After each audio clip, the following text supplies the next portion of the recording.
Tony, tu es stripteaseur depuis quelques années. Oui, c'est ça. Ensemble, aujourd'hui, on va répondre à la question de Cynthia, elle a 21 ans, et elle se demande quelle est la différence entre un stripteaseur et un go-go dancer. Alors un go-go dancer, ça va être plus de la danse. Il va venir faire un spectacle de danse en boîte de nuit principalement, il aura ses tenues, et il va rarement se déshabiller, enlever ses tenues. Il va arriver pantalon ou short, débardeur, chemise ou torse nu, il va faire que danser tout seul.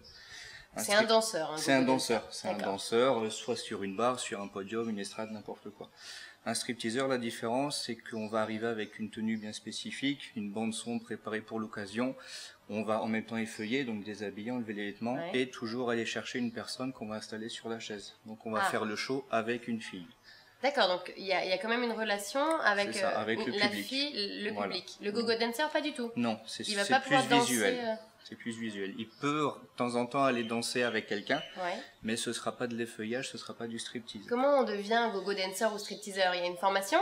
Alors, go-go dancer, c'est quelqu'un qui sait, qui aime danser. Il a la danse dans le sang, il va prendre plaisir à danser devant les autres.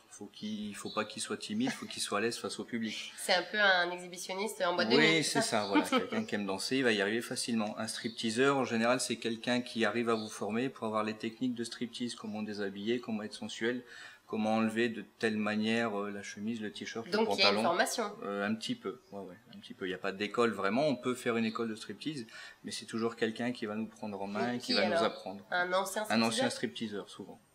Soit qui a arrêté, soit qui est encore dans le circuit et qui va nous apprendre pour avoir d'autres personnes à proposer. On se transmet de stripteaseur en stripteaseur. C'est ça.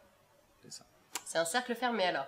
Un peu, un petit peu. Un petit peu parce qu'il va choisir ses personnes en fonction du profil qu'il va avoir. S'il veut des gars plus ou moins musclés, plus ou moins dessinés, plus ou moins qui sont à l'aise sur la danse ou plus ou moins sur la cinématique, sur du théâtral, voilà, ça dépend ce qu'il va rechercher. Et le profil qu'il voudra dans sa troupe, s'il compte former une troupe de stripteaseurs. Et un stripteaseur, ça peut être engagé par qui alors? En boîte de nuit? Les boîtes de nuit, les restaurants, les boîtes de nuit. Les privés pour les soirées à domicile, ça peut être pour des événementiels, pour des salons, salon du mariage, salon de l'érotisme, comme il y a quelques fois. Enterrement de vie de jeune fille, bien sûr. Aussi, évidemment.